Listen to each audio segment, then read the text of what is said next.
Jack Parsons was a household name in America. He was referred to as the true father of the American space race. He was a genius in his field of rocketry, a well-known scientist. A lot of us think scientists are rational people, skeptical, who don't really believe in superstition. But Parsons led quite an extraordinary double life. He was a scientist by day and a Satanist by night. That's the real father of the space age. Okay, now this guy, who was at Cal Poly Tech, right? This guy, Jack Parsons, was openly a devil worshiper. He developed the fuel that enabled us to penetrate the stratosphere.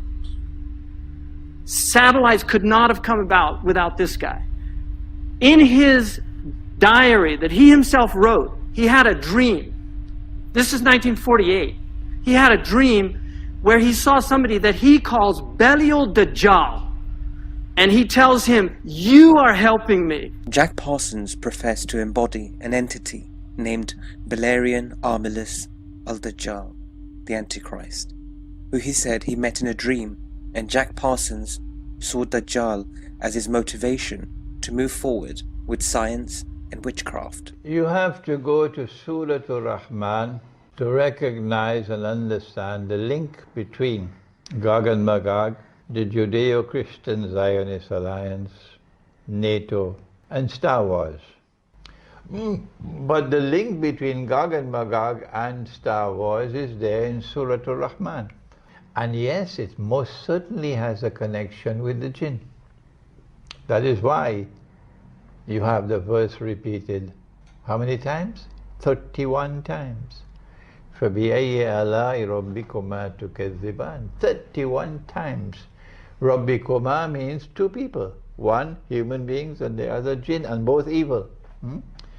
So the verse of the Quran which is linked with Star Wars and with shooting arrows up into the sky, which is the missiles and so on, is the ayah in which Allah says, Ya ma'shar al-jinni wal-ins. And He's not speaking to all human beings, and He's not speaking to all jinns. He's talking about this community of human beings who are evil, and this community of jinn who are evil and who are in alliance with each other, and it is these people who are addressed, Ya ma'ashar al-jinni wal-ins. We can't be sure whether Jack Parsons actually communicated with the Antichrist.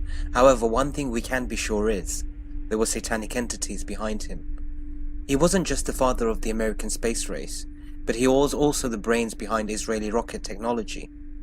A pro-Israeli group of scientists offered Jack Parsons a job within the Israeli rocket program, which Jack Parsons gratefully accepted. So all these new technological advances by Israel may not be just human brains behind it after all, but actually something even more sinister. إِنِ اسْتَطَعْتُمْ أَن تَنْفُذُوا مِنْ أَقْطَارِ السَّمَاوَاتِ. There you are, the Star Wars. أَقْطَارِ السَّمَاوَاتِ وَالْأَرْضِ.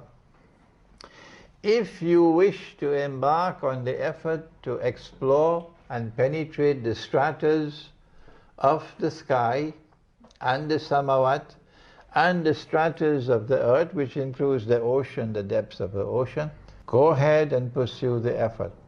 So the jinn are helping human beings in this effort of missiles and satellites and all of these things. This is the scene of the blast in which Jack Parsons was killed. The official story is that it was an accident due to an experiment. Jack Parsons was declared dead within minutes after the explosion. His mother later committed suicide. She was distraught at losing her son. Friends and former lovers were unsatisfied of the official report by the police into Jack Parsons' death. Instead, some believed he was killed by the American government as he was giving away too many secrets about technological advancements through magic